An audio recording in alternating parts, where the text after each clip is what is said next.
Bismillahirrahmanirrahim.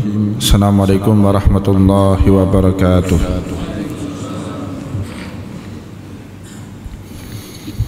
Alhamdulillahilladzi ja'ala al-ilma taharatan lin-nufus wa nuran lil-basair wa hadiyan ilal jannah. Asyhadu an la ilaha illallah wahdahu la syarika lah wa asyhadu anna Muhammadan abduhu wa rasuluhu shahibul burhan. Allahumma salli wa sallim ala rasulikal karim Muhammad sallallahu alaihi wasallam wa ala alihi wa ashabihi wa man tabi'ahu bi ihsanin ila yaumiddin, summa amma ba'du.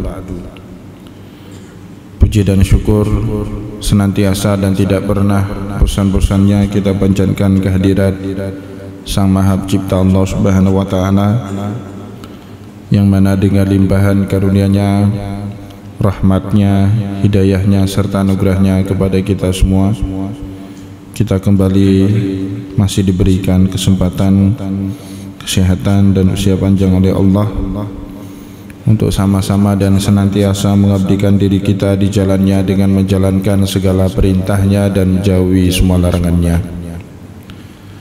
Salawat dan salam tidak pernah lupa pula kita haturkan kepada junjungan alam Nabi besar Muhammad sallallahu alaihi wasallam, yang dengan perjuangan beliau dan para sahabat beliau kita dapat mengenali betapa rahmatan lil alamin ajaran agama Islam sebagaimana yang menjadi keyakinan dan pengetahuan kita bersama. Bapak Ibu kaum muslimin dan muslimat yang dimuliakan oleh Allah, mari pada kesempatan subuh yang mulia ini kita kembali lanjutkan bacaan kita dengan kitab Sahihul Bukhari, dan insyaallah kita kembali lanjutkan pembahasan hadis nomor 7, di mana dalam hadis ini sebagaimana yang sudah kita uraikan pada mulai dari 4 atau 5 pertemuan yang lalu, bagaimana dialog yang terjadi antara Kaisar Heraklius dengan Abu Sufyan yang pada saat itu belum memeluk ajaran agama Islam. Nah, dalam dialog itu singkat cerita, Heraklius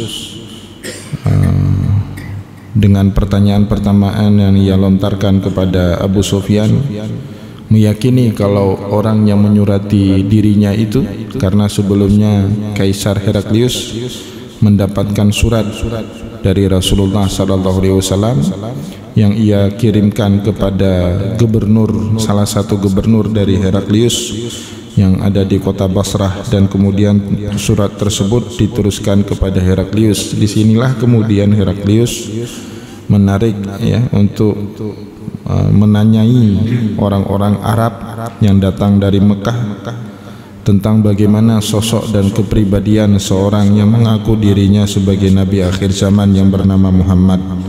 Singkat cerita, kemarin kita sudah mengulas. Heraklius sampai berkata, fa in kana ma taqulu haqqan, seandainya apa yang diucapkan oleh Abu Sufyan itu semuanya adalah kebenaran, fa sayamliku mawti'a qadamayya hataini, maka niscaya Muhammad suatu saat akan menguasai tempat di mana dua kakiku berpijak. Nah, apa yang dikatakan Heraklius itu ternyata terbukti di kemudian hari. Ya, negeri Syam itu semuanya berhasil diislamkan di masa kekhalifahan Umar bin Khattab radhiyallahu anhu, atau lebih kurang 3 atau 4 tahun setelah meninggalnya Rasulullah sallallahu alaihi wasallam.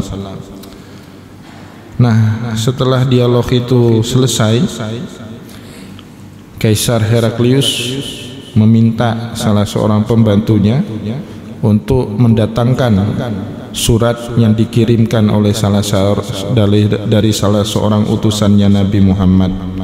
Summa da'a bi kitabi Rasulillah sallallahu alaihi wasallam. Dia minta untuk dibawakan surat dari Nabi Muhammad sallallahu alaihi wasallam, alladzi ba'atsa bihi dihyatu ila atimil busra, yang dibawa oleh salah seorang sahabat yang bernama Dihyah. Ya, nama lengkapnya ini Dihyah bin Khalifah Al-Kalbi. Ya, salah seorang sahabatnya Nabi Muhammad yang dalam banyak hadis menurut sahabat-sahabat yang lain Jibril alaihissalam kalau mentajasudkan dirinya atau menjelmakan dirinya kepada wujud manusia, maka bentuknya itu secara fisik mirip betul dengan sahabat yang bernama Dihyah bin Khalifah Al-Kalbi radhiyallahu anhu. Jadi Jibril kalau dia menjelmakan dirinya ke dalam bentuk manusia miripnya dengan sahabat ini. Nah, pada saat itu dia mendapatkan tugas dari Rasulullah SAW untuk membawakan suratnya beliau kepada penguasa Busra.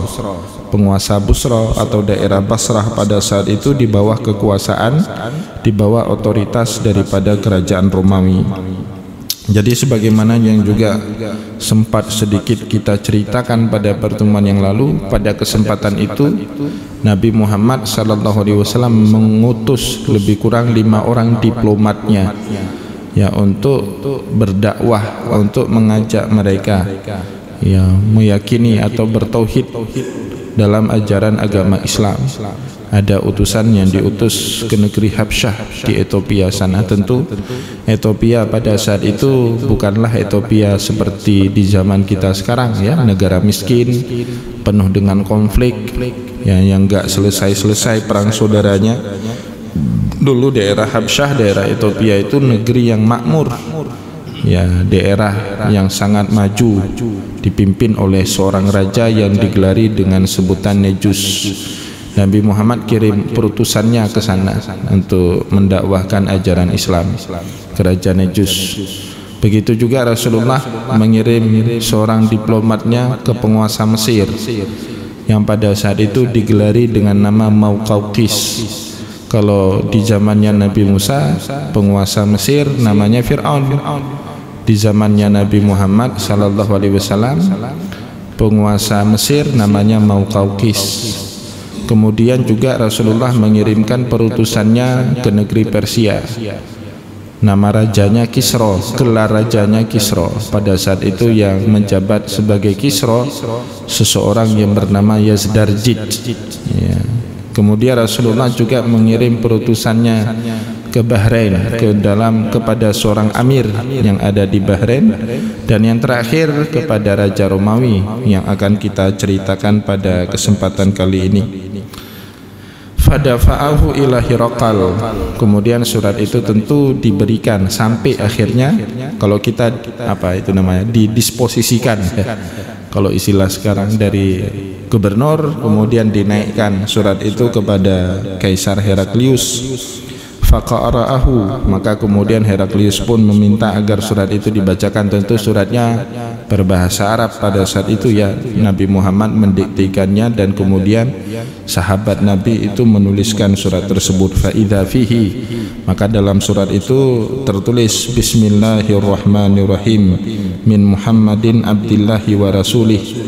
Ini gaya penulisan surat yang bukan hanya dilakukan oleh Nabi Muhammad SAW, tapi kalau kita lihat sejarahnya para nabi dalam surat menyurat mereka pasti menggunakan nama Allah terlebih dahulu ya. Misalnya Bapak Ibu bisa melihat cuplikan suratnya Sulaiman kepada Balqis ya di dalam Al-Quran itu.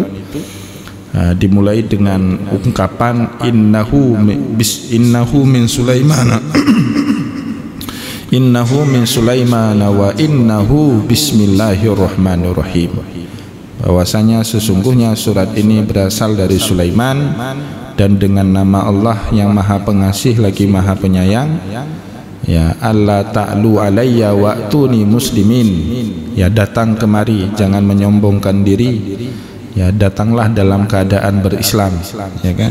Nah, ini surat Rasulullah sallallahu alaihi wasallam sama ya, redaksinya, formatnya itu sama, lebih kurang sama dengan suratnya Nabiullah Sulaiman alaihissalam.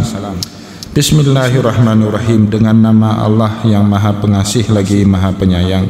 min Muhammadin abdillahi wa rasulih, dari seorang Muhammad hambanya Allah dan utusannya Allah, ila Hiraqal adhimir Rum, kepada Heraklius penguasanya Romawi, salamun ala manittaba al-huda. Itu ayat Al-Quran tapi juga digunakan oleh Nabi Muhammad dalam surat menyurat beliau. Salamun ala manittaba al-huda, salam sejahtera bagi siapa saja yang mau mengikuti petunjuk dari Allah Subhanahu wa taala. Samakan itu bentuknya dengan surat Sulaiman, innahu min Sulaiman wa innahu bismillahirrahmanirrahim wa'tuni ala ta'lau alayya wa'tuni muslimin. Ya, jangan menyombongkan diri di hadapanku dan datanglah dalam keadaan muslim, dalam keadaan selamat, ya, tanpa ada gangguan. Itu apa namanya, redaksi suratnya sama.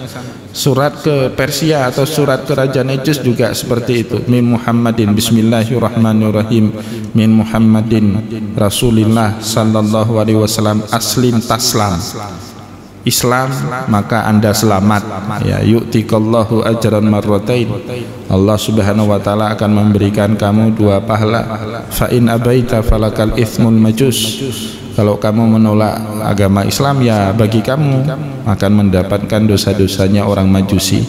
Nah, Bapak Ibu, nanti dari 5 orang perutusan Nabi Muhammad sallallahu alaihi wasallam semuanya diterima dengan baik, meskipun yang dapat hidayah itu nanti cuma Raja Habsyah, ya, Raja Najus.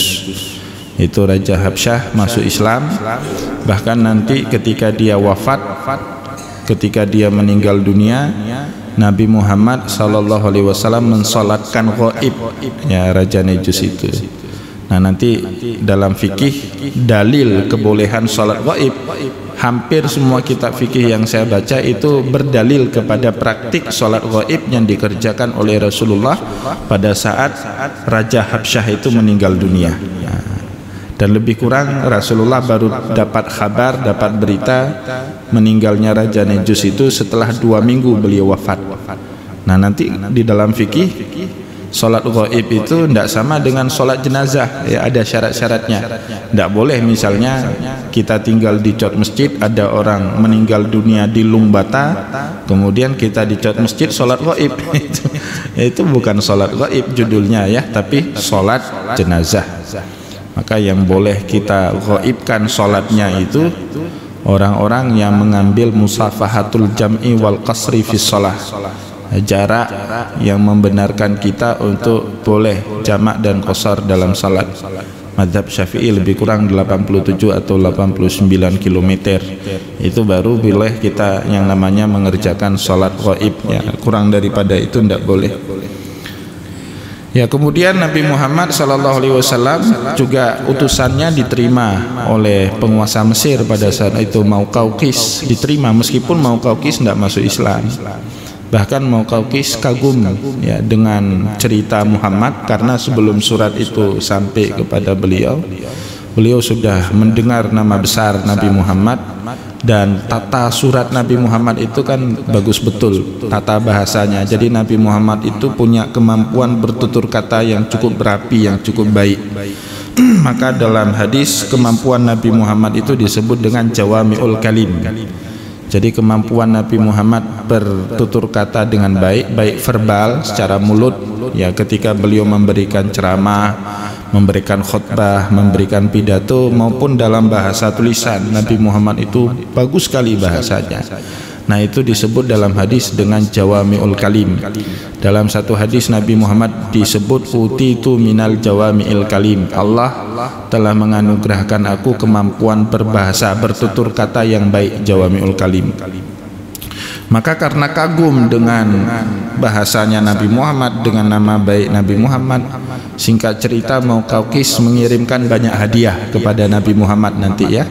Salah satu dari sekian hadiah yang dikirim Muqawqis itu adalah budak perempuan yang belakangan nanti dinikahi oleh Nabi Muhammad, namanya Maria Qibtiyah itu.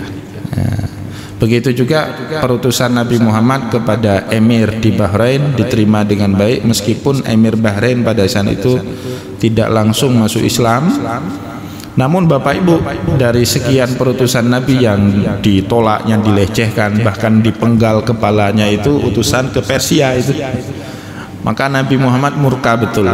Dalam hukum diplomatik Bapak Ibu dari dulu, yang namanya diplomat itu tidak boleh diapa-apain. Ya, meskipun dia salah, ya tidak boleh diapa-apain yang namanya seorang diplomat. Kalau sekarang ada paspor khusus ya, paspor diplomat itu tidak boleh diapa-apain karena dia perwakilan dari suatu negara untuk kepada negara yang lain. Tidak boleh dibunuh, tidak boleh dilecehkan. Ini utusannya Nabi Muhammad dilecehkan bahkan dibunuh ketika utusan itu membacakan surat dari Nabi Muhammad, Bismillahirrahmanirrahim, min Muhammadir Rasulillah aslim taslam yu'tikallahu ajran marratain fa in abaita falakal ismul majus. Marah Kisra Yazdarjid itu, dia kemudian mengucapkan, atu'allimuna fursanal farsi kaifa tarka. Kalian orang Arab yang enggak punya peradaban, apakah mau mengajarkan kesatria Persia bagaimana caranya ruku? Marah betul dia. Singkat cerita, utusan Nabi itu dipenggal kepalanya, dan itu membuat Nabi Muhammad sallallahu alaihi wasallam nanti sangat murka. Dan ternyata daerah Bapak Ibu yang ditaklukkan dengan kekuatan militer secara total itu Persia nanti ya. Belakangan itu Persia ditaklukkan sama Islam dengan kekuatan militer secara total. Beda dengan Mesir. Masuknya Amr bin As ke Mesir, masyarakatnya terima. Karena pada saat itu penguasa Mesir nggak adil kepada rakyat, jadi penguasanya zalim, diktator, rakyat menerima, maka nyaris tidak ada gesekan antara Amr bin As dengan rakyat Mesir. Proses Islamisasi di Mesir itu lumayan cepat. Kenapa? Rakyatnya yang nerima. Dia tidak senang penguasanya itu tetap bertahan di negeri mereka. Ya, sama itu di Habsyah juga seperti itu. Islam cepat menyebar karena tadi tidak ditaklukkan dengan cara-cara militer ya, seperti yang terjadi di Persia nanti. Amma ba'du, kemudian Rasulullah, ini khasnya Nabi Muhammad ya. Nabi Muhammad selalu menutup puji-pujiannya, pembukaannya dengan sebutan amma ba'du.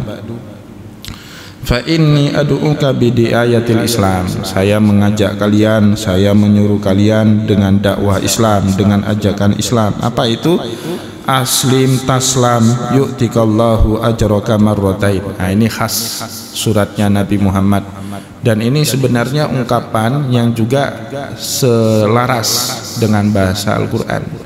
Allah bilang dalam Al-Quran, ya ahlal kitab ta'alau walau anna ahlal kitabi amanu wattaqau ya, ayatnya itu walau anna ahlal kitabi amanu wattaqau. Seandainya ahlul kitab itu mau beriman kepada Allah Subhanahu wa taala dan kemudian punya komitmen ketakwaan dalam keimanannya itu, lakaffarna anhum sayyiatihim. Betapa banyak pun dosa-dosa mereka itu akan diampuni sama Allah Subhanahu wa taala. Itu sebut Allah. Maka wajar kalau ahlul kitab kemudian orang-orang non muslim menerima ajaran agama Allah Subhanahu wa taala, pahalanya itu dilipat gandakan sama Allah Subhanahu wa taala. Karena mengalihkan kepercayaan, convert kepercayaan itu suatu hal yang enggak mudah, suatu hal yang berat ya, karena sangat mendasar dalam kehidupan kita manusia. Maka Rasulullah SAW dalam surat menyuratnya menyebut aslim taslam, Islamlah kamu maka kamu akan selamat, yu'tikallahu ajraka marratain, maka kamu akan diberikan ganjaran 2 pahala sekaligus sama Allah Subhanahu wa taala. Fa in tawallaita, jika kamu abai dengan ajakan ini, fa inna alaikal ismal arasiyin, maka kamu akan mendapatkan dosanya orang-orang Aris. Nah, di sini sampai di sini para ulama berbeda memahami kata arasiyin ya. Kalau dalam surat menyuratnya Nabi Muhammad ke Raja Persia jelas, fa in abaita falakal ismul majus. Kalau kamu abai maka kamu akan dapat dosa-dosanya orang Majusi. Oh, Majusi itu kan bisa mudah dipahami, tapi makna arasiyin ini apa maknanya? Para ulama berbeda-beda memahami kata arasiyin ini. Ada yang mengatakan arasiyun itu sebutan orang Arab untuk orang-orang Romawi pada saat itu. Jadi memang Bapak Ibu kalau kita lihat di dalam literatur itu, masing-masing bangsa itu selain punya sebutan common ya, common apa itu, common name, nama umum yang biasanya dipakai oleh banyak orang untuk menyebut nama satu bangsa, tapi mereka juga punya nama sebutan-sebutan khusus untuk sebutan bangsa. Kayak misalnya Arab. Kita kan semua orang kalau disebut Arab paham, oh Arab bangsa yang hidup di Timur Tengah sekarang. Kita orang Indonesia juga nyebutnya Arab, orang Filipina juga nyebutnya orang Arab, orang Australia Arab, ya, orang Barat juga nyebutnya Barat Arab dan seterusnya. Tapi dalam kosakata Arab ada sebutan namanya Saracen. Saracen itu sebutan orang Barat untuk menyebut orang-orang yang berhidung bengkok. Orang Arab itu kan mancungnya mancung bengkok, Pak. Nah, jadi orang-orang Barat menyebut orang yang hidungnya mancung bangir dan bengkok itu dengan sebutan Saracen. Ya. Begitu juga orang Arab pada saat itu, ya, mereka menyebut bangsa-bangsa Romawi. Ada dua nanti ya di sini. Ada istilahnya Banil Asfar. Banil Asfar itu orang-orang yang berkulit kuning. Nah, itu sebutan orang Arab. Bukan hanya karena kulitnya tapi juga rambutnya pirang. Ya kan orang-orang Romawi itu rambutnya kuning-kuning, pirang-pirang, blonde dalam bahasa Inggris. Maka kemudian orang Arab juga pada saat itu menyebut bangsa Romawi dengan sebutan Banil Asfar. Atau juga disebut dengan kaum Arasiyun. Ada yang menganggap seperti itu kalau kita baca dalam kitab Fathul Bari. Namun ada juga yang menyebut Arasiyun ini nama salah satu sekte, ya, sekte Kristen yang berkembang di Romawi pada saat itu, dan sekte Kristen inilah yang diikuti oleh Kaisar Heraklius. Ada yang mengatakan demikian. Ya, kayak kita juga nih, Pak. Jadi di Arab itu selain ada Kristen universal, Protestan, Katolik, itu kan Kristennya universal. Makna universal apa? Hampir di semua negara ada aliran Katolik, Protestan dan seterusnya. Tapi selain Kristen universal itu di negara-negara itu ada juga Kristen yang khusus, ya, yang lokal, mazhab lokal gitu.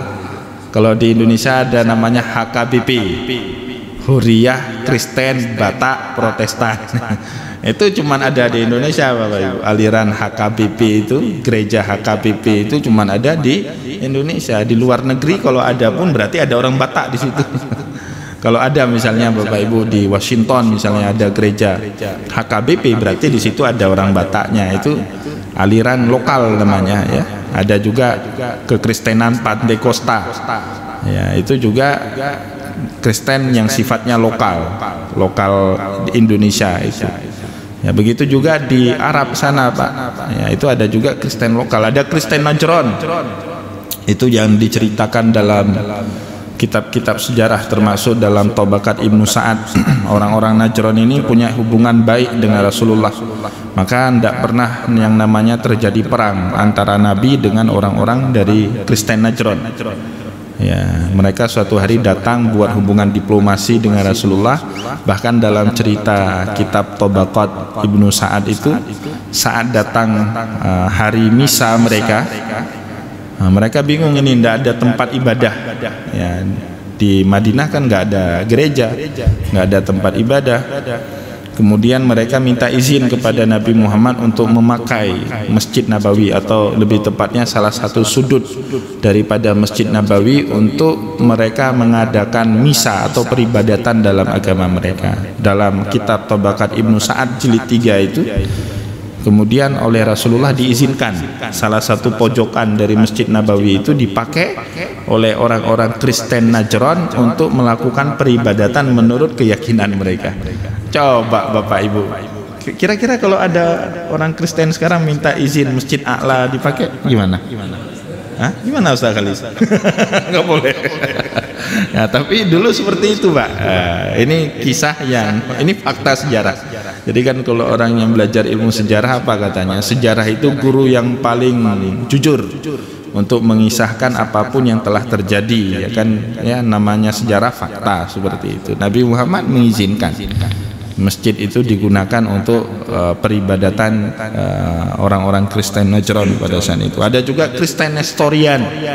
Ya, orang-orang Kristen Nestorian di daerah Jordan, di daerah Lebanon sekarang itu ada Kristen lokal, ya, namanya Nestorian.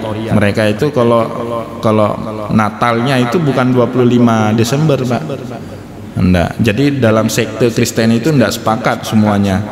Hari kelahiran Isa itu 25 Desember, enggak sepakat semuanya. Ada yang mengatakan 1 Januari, orang-orang Nestorian itu Januari itu merayakan Natalnya itu. Di Mesir sendiri ada namanya Kristen lokal, Kipti, ya. Hanya orang-orang Kipti, hanya orang-orang Koptik yang kemudian menganut ajaran agama Kristen itu. Nah, ini namanya Kristen lokal. Begitu juga di masa itu di Romawi ada satu kelompok Kristen lokal namanya Arasiun. Ya, kelompok Arasiun. Maka Rasulullah sallallahu alaihi wasallam mengetahui ada perkembangan sekte-sekte dalam Kristen itu di Romawi, maka beliau menggunakan redaksi ini untuk menjadi retorika dakwah beliau.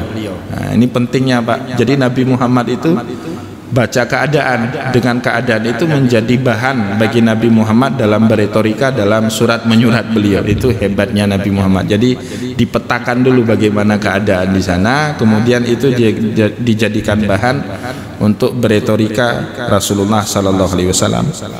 Fa in tawallaita, maka bunyi suratnya fa in tawallaita, jika kamu mengabaikan surat ini, fa inna alaika ismal arasiyin, maka kamu mendapatkan dosanya orang-orang Arasiyun. Nah, jadi Bapak Ibu, Nabi Muhammad itu kalau ketemu dengan orang, beliau tidak pernah terasing, ya, dengan orang yang baru dia jumpai. Kenapa? Rata-rata orang yang dijumpai sama Nabi Muhammad itu beliau sudah punya pengetahuan tentang bagaimana hubungan itu dengan Rasulullah sallallahu alaihi wasallam.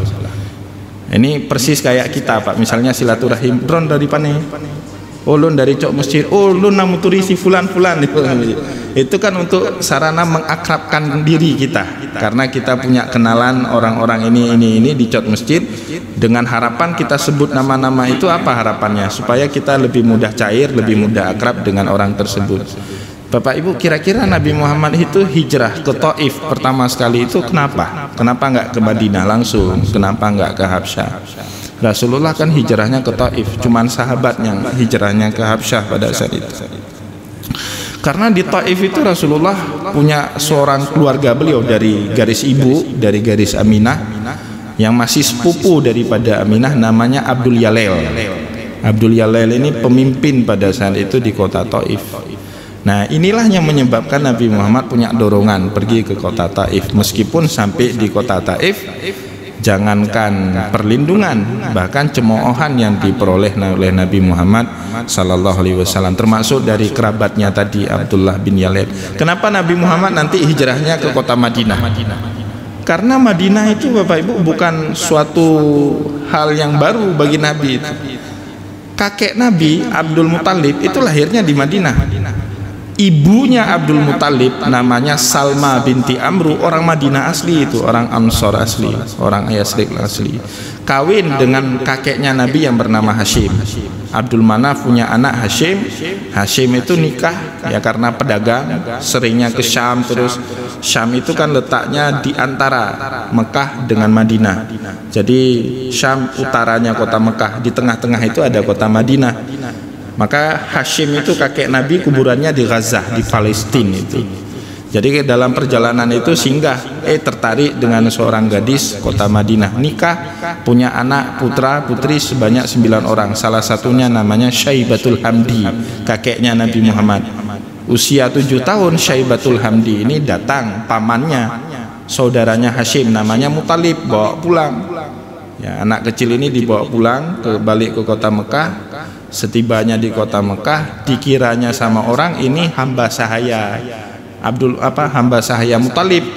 Muthalib baru beli budak. Nah, dia kira seperti itu. Maka disebutlah nama Abdul Muthalib, padahal nama sesungguhnya Syaibatul Hamdi.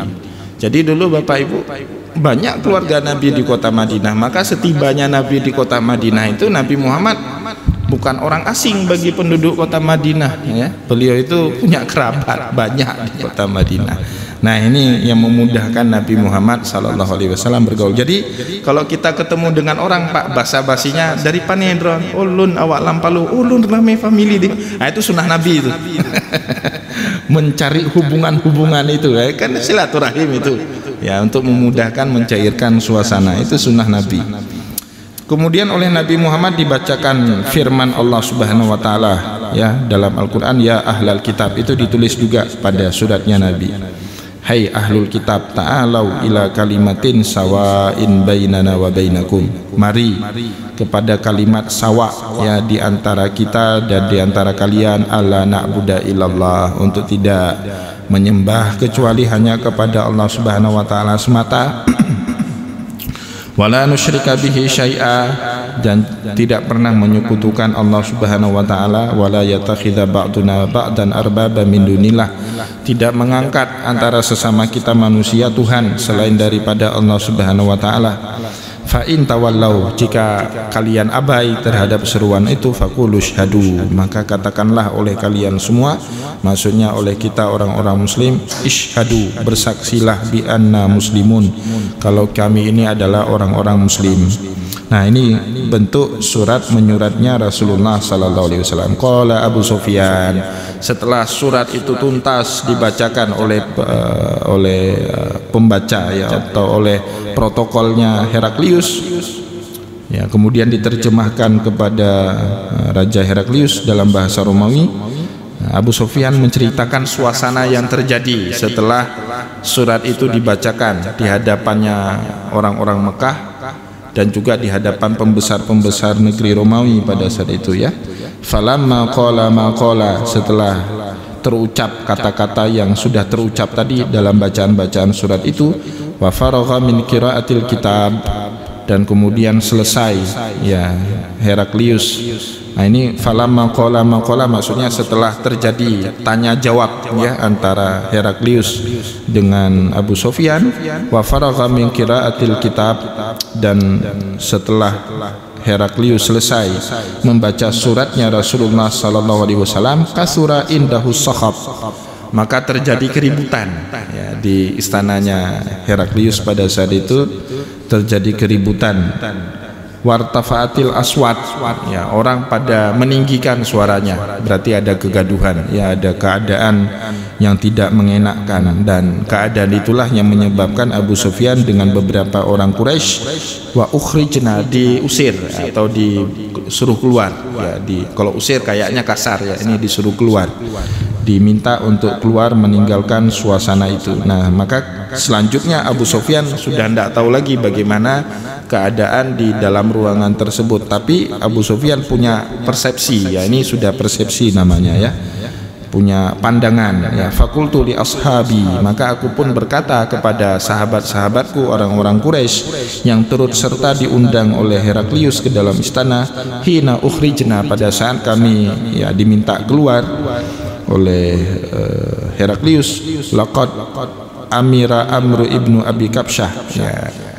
Nah, ini sudah terkena, maka orang Romawi ini sudah terkena urusannya anak Abu Kabsyah. Ini Abu Kabsyah ini Bapak Ibu nama sindiran orang Quraisy untuk Nabi Muhammad sallallahu alaihi wasallam, seperti itu dikatakan sama Imam Ibnu Hajar Al-Asqalani dalam kitab Fathul Bari. Jadi Nabi Muhammad itu kan buat orang Arab marah karena mengganggu kepercayaan nenek moyang mereka. Jadi pada saat Nabi Muhammad berdakwah dan dakwahnya Nabi Muhammad itu mengganggu kenyamanan beragama orang-orang Quraisy pada saat itu, maka orang Quraisy ini meledekin Nabi Muhammad dengan sebutan Ibnu Abi Kabsyah. Siapa itu Ibnu Abi Kabsyah? Abi Kabsyah itu atau Abu Kabsyah itu nama salah seorang kakek Nabi Muhammad sallallahu alaihi wasallam dari pihak ibu. Jadi ada nama kakek Nabi Muhammad dari pihak ibu, dari garis Aminah, namanya Abu Kabsyah. Abu Kabsyah ini Bapak Ibu orang pertama di kalangan Quraisy yang nyembahnya itu bukan berhala, tapi menyembah benda-benda langit, bintang, bulan. Nah, itu yang disebut dalam Al-Quran dengan sobiun innalladzina amanu walladzina hadu wan nasara was-sabiina man amana. Itu sabiun itu agama penyembah benda-benda langit, apakah matahari, apakah bintang, apakah bulan, itu sabiun namanya. Jadi Bapak Ibu, kalau ada orang di tengah-tengah masyarakat yang menyembah berhala, tiba-tiba ada satu orang ini menyembah bintang, ini kan apa namanya, bid'ah, sesat. Jadi salah seorang kakek Nabi Muhammad dari Aminah dulu dianggap sesat sama orang-orang Arab. Ini Muhammad juga sama ini. Muhammad, kau ini ngajak kami dakwah sama Allah. Dulu kakekmu juga pernah sesat menyembah bintang itu. Satu orang namanya Abu Kabsyah. Apa kamu juga mau ikut-ikut kayak kakekmu dulu itu yang sesat? Atau juga mereka bilang, Muhammad, kamu ngajak kami dakwah, dulu kakekmu sendiri penyembah bintang, itu gimana kamu itu? Maka ejekan, sindiran. Abu Sufyan itu kalau ketemu Muhammad itu kan bingung itu. Karena nama Muhammad maknanya apa, Pak? Yang terpuji, ya kan? Jadi misalnya mau bilang, Tabbat laka ya Muhammad, celaka kamu wahai orang yang terpuji. Itu gimana itu? Satu sisi ingin memaki Nabi Muhammad, satu sisi lagi ingin terpaksa memuji Nabi Muhammad, ya kan? Maka Rasulullah sallallahu alaihi wasallam dalam satu hadis mengatakan gini, ala ta'jabuna bima yusammunallahu alayya, apakah kalian enggak takjub bagaimana Allah Subhanahu wa taala memberi nama saya, sehingga sampai-sampai orang Quraisy itu kehilangan akal. Yashtumuna Muhammadan wa yal'anuna Muhammadan wa ana Muhammadun, kata Rasulullah. Mereka bermaksud melecehkan orang yang bernama terpuji atau memaki-maki orang yang bernama terpuji, padahal saya adalah orang yang sangat terpuji. Jadi dia bingung itu, Pak. Kurang ajar kau orang yang terpuji, gimana itu? Kurang ajar kau orang yang terpuji, itu kan struktur bahasanya aneh itu. Jadi mereka berusaha untuk merendahkan Nabi Muhammad dengan mengejek-ngejek, dengan melecehkan nama Nabi Muhammad. Tapi karena nama Muhammad itu baik, ya mereka terpaksa lagi memuji Nabi Muhammad. Maka Rasulullah bilang itu dalam hadis, apa kalian nggak takjub bagaimana Allah Subhanahu wa taala memberikan nama sama saya, sehingga tidak ada celah bagi orang Quraisy untuk memaki saya dengan nama saya, sehingga berusaha mereka yastamuna Muhammadan, ingin melecehkan nama Muhammad, wa yal'anuna Muhammad, melaknat nama Muhammad, wa ana Muhammad, padahal saya ini adalah orang yang terpuji, kata Nabi Muhammad. Nah, itu hebatnya Allah Subhanahu wa taala kan. Maka Bapak Ibu, untuk tujuan ini orang Arab kalau ketemu Muhammad ganti namanya, nggak lagi menyebut Muhammad, tapi disebut dengan Ibnu Abi Kabsyah, anaknya Abu Kabsyah yang dulu buat ajaran sesat di tengah kami. Nah, itu. Jadi Abu Sufyan kan pada saat itu belum Islam, ya, maka dia nyebut ini laqad amira Amru ibni Abi Kabsyah innahu yakhafuhu maliku banil asfar, ya, dia telah membuat takut rajanya orang-orang yang berkulit kuning ini, ya. Famaziltu muqinan annahu sayadharu, dan aku punya keyakinan Muhammad itu akan menang, ya, akan memenangi pertarungan ini, hatta adkhalallahu alayyal Islam, sampai kemudian Allah Subhanahu wa taala juga memasukkan saya ke dalam ajaran agama Islam. Ada dua riwayat ya mengenai masuknya Abu Sufyan. Ada yang mengatakan sebelum peristiwa Fathul Mekah dia datang ke kota Madinah untuk bersyahadat kepada Nabi. Ada juga yang mengatakan masuknya Islam Abu Sufyan itu pada saat terjadinya peristiwa Fathul Mekah di tahun 8 Hijriah. Itu ada dua versi mengenai masuk Islamnya sahabat Nabi Abu Sufyan rahimahullahu taala anhu. Baik Bapak Ibu kaum muslimin dan muslimat yang dimuliakan oleh Allah, kita padakan ini lumayan panjang hadis ini, ya, masih ada satu chapter lagi. Ini dua chapter sudah, ya. Pertama dialog Heraklius sama Abu Sufyan, kemudian pembacaan surat chapter kedua, dan pada chapter berikutnya itu cerita, ya, bagaimana keadaan Romawi setelah terjadinya peristiwa pembacaan surat di hadapan utusan-utusan dari Quraisy itu pada chapter berikutnya. Itu mungkin yang bisa saya sampaikan pada pertemuan kali ini. Semoga apa yang kita sampaikan ada manfaatnya buat kita semua. Wallahu muwaffiq ila aqwamit thariq wa nasrun minallah fatun karim. Assalamualaikum warahmatullahi wabarakatuh.